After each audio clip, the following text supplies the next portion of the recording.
नमस्कार प्रेक्षकांनो, ठरलं तर मग मालिकेच्या आजच्या म्हणजेच 3 एप्रिलच्या भागात आपल्याला एक जबरदस्त असा ट्विस्ट पाहायला मिळणार आहे. पण त्याआधी सर तुम्ही माझ्या चॅनलवर नवीन असाल तर चॅनलला प्लीज सबस्क्राईब करा. तर प्रेक्षकांनो, आता आपण पाहतो की सायली व अर्जुन किचनमध्ये असतात. सायली अर्जुनला म्हणते, तुम्ही प्रियाला कामाला लावलत खरं, पण तिने सगळा गोंधळच घालून ठेवला.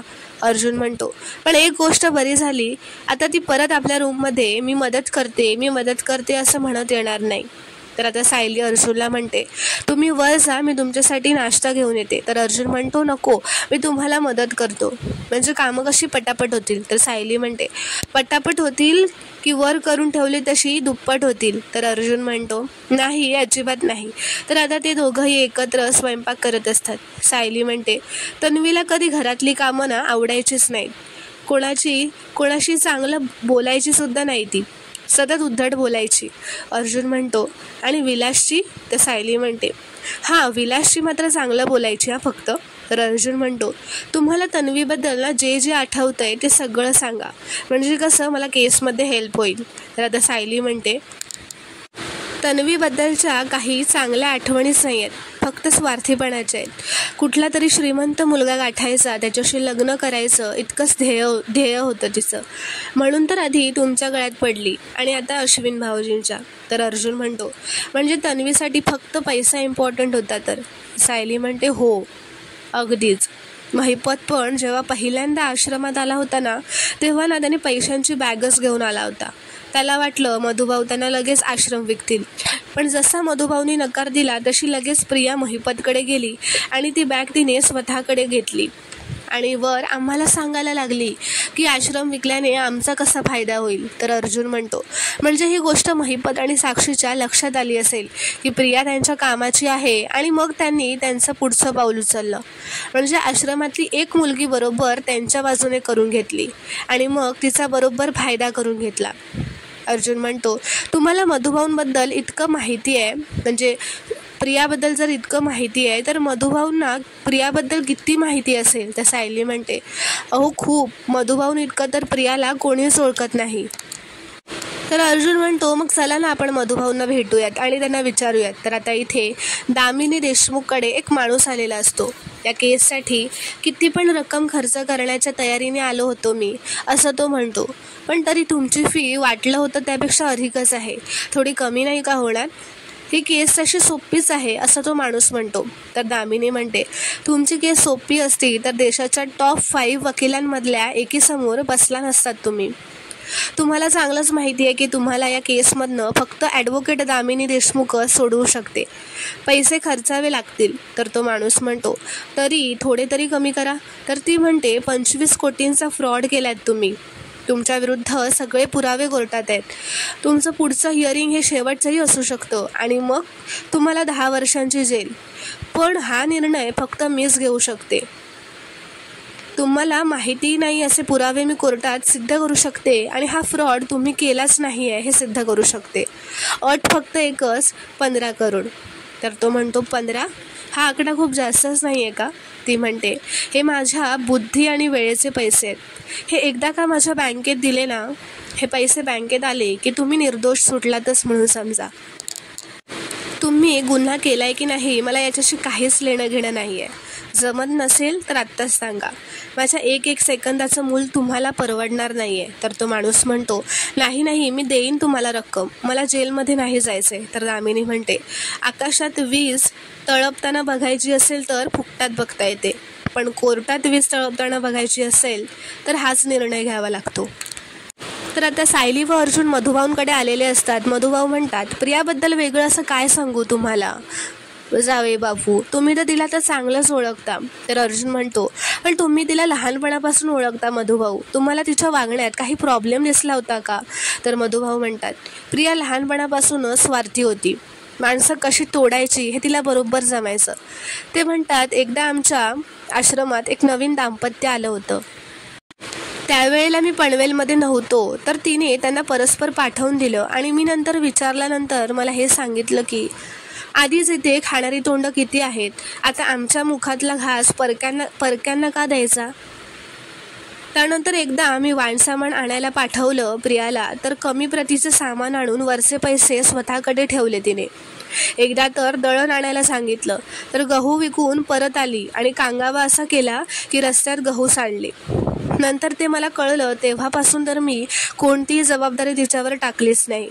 तिला कामही नको असायचं आणि माणसंही. तर अर्जुन म्हणतो, म्हणजे ती आश्रमात कोणाशीच नीट वागायची नाही का? तर मधुभाऊ म्हणतात, अगदी लहान मुलांशी सुद्धा नाही. अहो, त्या काका काकूंना तर वाटेल ते बोलायची. एकदा त्या काकांना असं म्हणाली, तुमच्या डायलिसिसचा खर्च वाढलाय, तुम्ही आता हॉस्पिटलमध्येच एखादी नोकरी बघून तिथेच राहा. हे ऐकून त्या काकू बिचाऱ्या ढसाढसा रडायला लागलेल्या. सायली म्हणते, तिचं ना एकच लक्ष असायचं की आश्रमातली माणसं कमी कशी होतील. फक्त एकाच माणसाला ना तिने आनंदाने आश्रमात आणलं होतं. तर अर्जुन म्हणतो, कोण होता तो? सायली म्हणते, विलास. तर अर्जुन म्हणतो, म्हणजे प्रियाने विलासला आश्रमात आणलं होतं? तर सायली म्हणते, मला तेव्हाच वाटलं होतं की ती तिच्या स्वभावाच्या विरुद्ध वागते, पण नंतर मग ती फारसा विचार नाही केला. तर मधुभाऊ म्हणतात, प्रियाने स्वतःहून आनंदाने पहिल्यांदा कोणाला तरी आश्रमात आणलं होतं आणि ही गोष्ट मी सायलीला सांगितली पण तेव्हा सायलीने नेहमीप्रमाणेच तिच्या स्वभावाप्रमाणे त्यांचं खूप आनंदाने स्वागत केलं.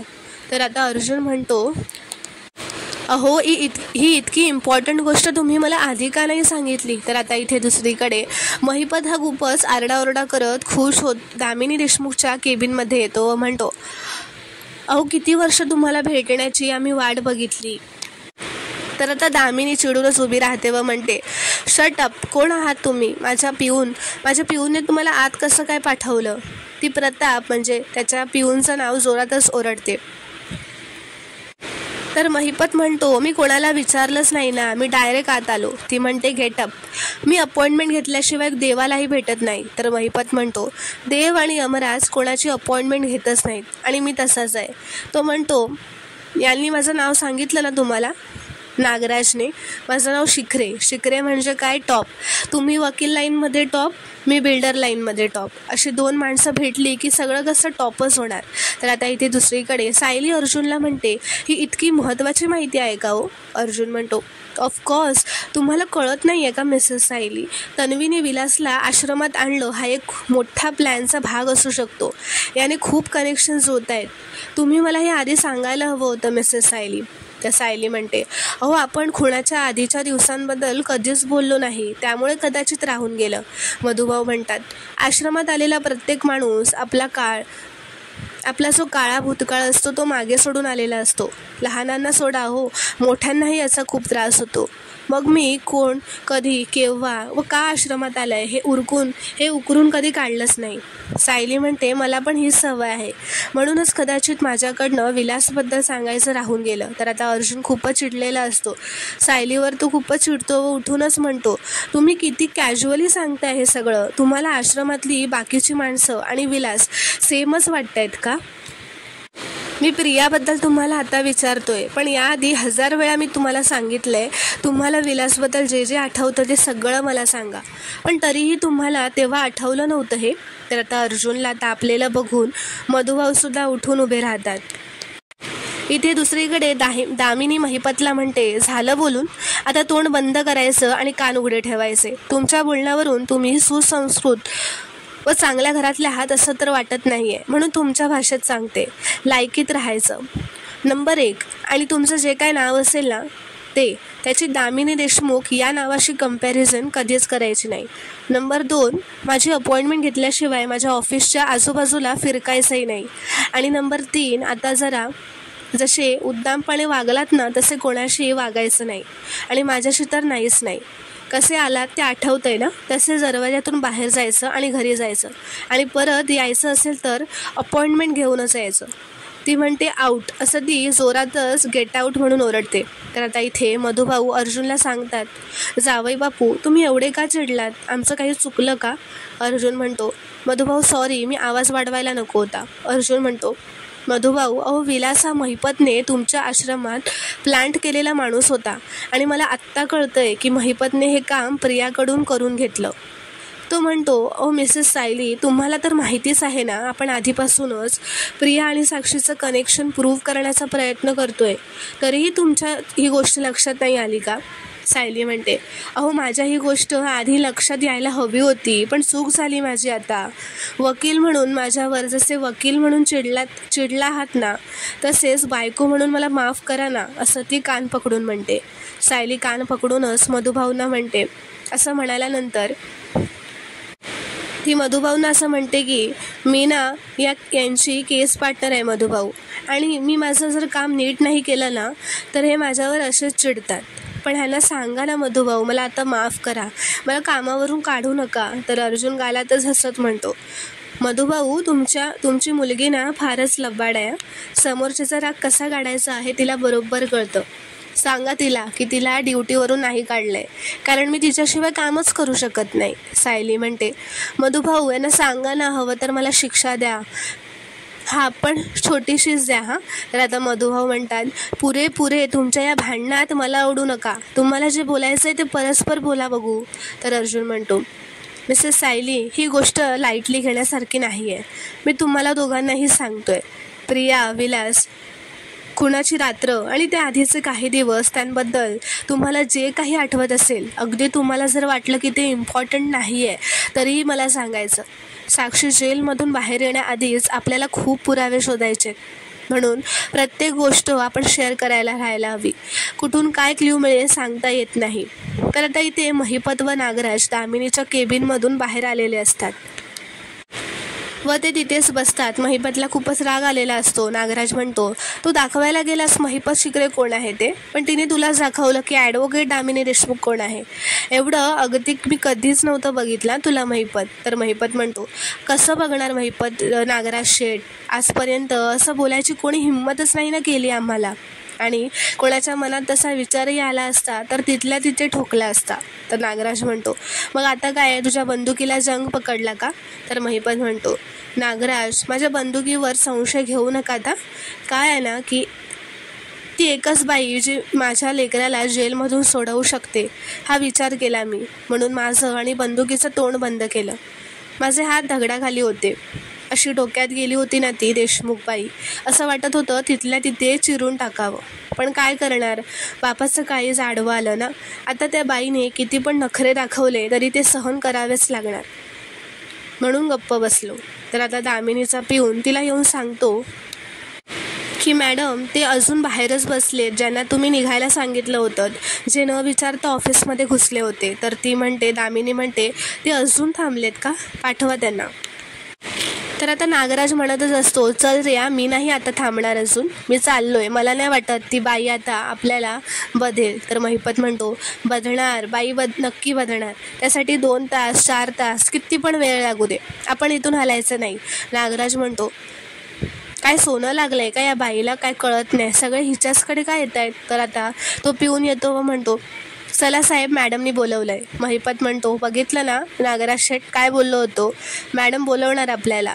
आता आज जाऊन अशी बॅटिंग करतो ना, आणि अख्खी मॅचच माझ्या खिशात आली पाहिजे. नागराज म्हणतो, वेडंवाकडं काही बोलू नकोस फक्त. तर आता महिपत आत दामिनीच्या केबिनमध्ये येताच तिच्या पायावर लोटांगणच घालतो. तो म्हणतो, मी तुम्हाला काही वाकडं तिकडं बोललो असलो तर मला माफ करा, पण माझ्या मुलीची केस जोपर्यंत तुम्ही घेतली असं बोलत नाही ना, तोपर्यंत मी उठणारच नाही. तर दामिनी म्हणते, तुमची केस मी किमान ऐकावी असं जरी वाटत असेल ना तर उठा आणि इथे येऊन बसा, नाहीतर मी इथून हकलून देईल ना तुम्हाला, आणि तुम्हाला परत इथे येता येणार नाही. तर आता महिपत उठून बसतो. आता महिपत म्हणतो, देशमुखबाई काहीतरी करा आमच्यासाठी, मी ना खूप गरीब माणूस आहे. तर दामिनी म्हणते, गरीब आहात, मग इथे कशाला आलाय, माझ्या पर सेशनची फीस माहिती आहे ना तुम्हाला. तर नागराज म्हणतो, मॅडम, पैशाने गरीब नाही आहे, ते गडगंज श्रीमंत आहेत, मोठे बिल्डर आहेत ते. तो म्हणतो, महिपत म्हणतो, अहो मी स्वभावाने गरीब आहे, नाकासमोर चालणारा माणूस आहे मी, असं महिपत म्हणतो. तर दामिनी म्हणते, माझी फी देऊ शकाल ना, मग तुमचं वकीलपत्र मी घेणार. तर दामिनी म्हणते, फालतू बडबड करू नका, केस सांगा. तर नागराज वात्सल्य आश्रमाच्या केसचं सांगायला लागतो. तेव्हा दामिनी म्हणते, तुम्हाला विचारलंय का मी. ती महिपतला म्हणते, तुम्ही सांगा काय आहे ते. तर आता महिपत सांगायला लागतो, माझी मुलगी आहे साक्षी शिकरे, मी तिला लाडागोडातच वाढवलंय. तर दामिनी म्हणते, त्यांचे केस पेपर्स चेक करताना म्हणते, खून केलाय, ती म्हणते, तुमच्या मुलीने खरंच खून केला आहे की तिच्यावर खोट्या खुनाचा आळ आहे? तर महिपत म्हणतो, हां म्हणजे केला आहे खून तिने, पण असं तो म्हणणारच असतो. तर दामिनी म्हणते, डिटेल्स नको आहेत, राहू द्या. तर आता दामिनी आरोपी मधुकर पाटलाचं नाव घेते. तर महिपत म्हणतो, या थेरड्यालाच फाशी व्हायला पाहिजे. तर दामिनी म्हणते, अहो कशी होईल फाशी त्याला? त्याचं वकीलपत्र ॲडव्होकेट अर्जुन सुभेदारानं घेतलं आहे. तर महिपत म्हणतो, अहो तोच तर प्रॉब्लेम आहे ना. दामिनी म्हणते, अर्जुन सुभेदार ॲडव्होकेट रविराज किल्लेदार यांचे शिष्य, अनेक वर्षांनी मला टक्कर देईल असा वकील माझ्यासमोर उभा राहिला आहे. This is going to be fun. तर महिपत विचारतो, म्हणजे तुम्ही माझी केस घेतली? तर दामिनी म्हणते, घेतली. तुमच्यासाठी नाही हां, ॲडव्होकेट अर्जुन सुभेदारांसाठी. कधी नव्हे ते माझ्या तोलामोलाचा वकील असणार आहे माझ्यासमोर, आणि ही संधी मी कशी जाऊ देईन. तर आता इथे प्रियाने पूर्णाची व कल्पनासाठी नाश्ता करून त्यांना वाढलेला असतो. ती म्हणते, आई आणखी पोहे वाढू का? तर कल्पना म्हणते, अगं नको, आधीच खूप वाढलेस. तर कल्पना आता पोहे खाऊन बघते, तेव्हा तिला त्यात मीठ कमी लागतं. कल्पना पूर्णाजीला म्हणते, पूर्णाई मीठ कमी आहे का बघता का जरा? तर आता मीठ कमी असल्याने प्रिया म्हणते, थांबा मी आणते आई. अश्विनच्या डब्यात. कल्पना म्हणते, तुम्हाला माहिती आहे का पूर्णाई, आज तन्वीने यांच्या आणि अश्विनच्या डब्याचं सगळं तन्वीनेच बघितलं आहे. ती म्हणते, बरं मला सांग आज जेवणाला काय करूया? तर पूर्णाजी म्हणते, कल्पना मी बऱ्याच दिवसांनी साजूक तुपातला शिरा नाही खाल्ला आहे, विमलला सांग ना जरा बनवायला. तर कल्पना म्हणते, पूर्णाई तुम्हाला स्वप्न पण शिऱ्याचीच पडतात का हो? तर पूर्णाजी म्हणते, हो पडतात, कारण तुम्हाला शिरा खाऊ देतच नाहीस. अगं एवढासा शिरा खाल्ला तर काय होतं? तर प्रिया म्हणते, पण एवढासच का खायचं आहे गं, पोटभर खा ना तू आई, असं म्हणते. तर आता कल्पना तन्वीला म्हणते, अगं तन्वी काय बोलतेस तू? तर प्रिया म्हणते, आई मी पूर्णाजीसाठी मस्त शुगर फ्री शिरा करते, मग कणभर साखरसुद्धा तिच्या पोटात जाणार नाही, मग तर चालेल ना. तर पूर्णाजी म्हणते, आज माझ्या नाचुनेच्या हातचा शिरा खायला मिळणार, आणि तोही साजूक तुपातला, मी वाटच बघते हां, असं ती प्रियाला म्हणते. तर आता तेवढ्यातच तिथे सायली व अर्जुन मधुभाऊंच्या खोलीतून येतात. तर त्यांना बघून प्रिया म्हणते, या दोघांचं सतत आउट हाऊसमध्ये काय चाललेलं असतं? इथे बसून केस सॉल्व्ह करत होते की काय हे? तर आता अर्जुनला चैतन्याचा फोन येतो. तो म्हणतो, अर्जुन अरे वात्सल्य आश्रमबद्दल एक वाईट बातमी आहे. महिपतने त्याची केस पवाराच्या हातून काढून घेऊन त्याची वट वापरून एक नवीन वकील निवडला आहे, आणि त्या वकिलाचं नाव आहे दामिनी देशमुख. तर अर्जुन आता तिचं नाव ऐकताच म्हणतो, व्हॉट? कारण तो शॉक झालेला असतो. तो असंच म्हणतात सायली, प्रिया, पूर्णाजी, कल्पना त्याच्याकडे बघतच राहतात. चैतन्य म्हणतो, हो फक्त पैशासाठी काम करते ती बाई, आपल्यासाठी खूप डेंजर आहे. ज्या माणसासाठी ती काम करते त्या माणसाने किती गंभीर गुन्हे केलेत ना, याने तिला काही फरक पडत नाही. ती बाई ना आता केस फिरवण्यासाठी वाटेल त्या घराला जाऊ शकते. अर्जुन म्हणतो, आय नो दॅट, मी तुला नंतर फोन करतो. तर आता फोन ठेवल्यावर सायली विचारते, काय हो काय झालं? तर अर्जुन फ्रस्ट्रेट होऊन सांगतच असतो की आपल्या केसमध्ये आता, तर त्याचा तेवढ्यातच लक्ष प्रियाकडे जातं. तो सायलीला म्हणतो, आपण वर जाऊन बोलूया चला. तर आता ते दोघेही वर जातात.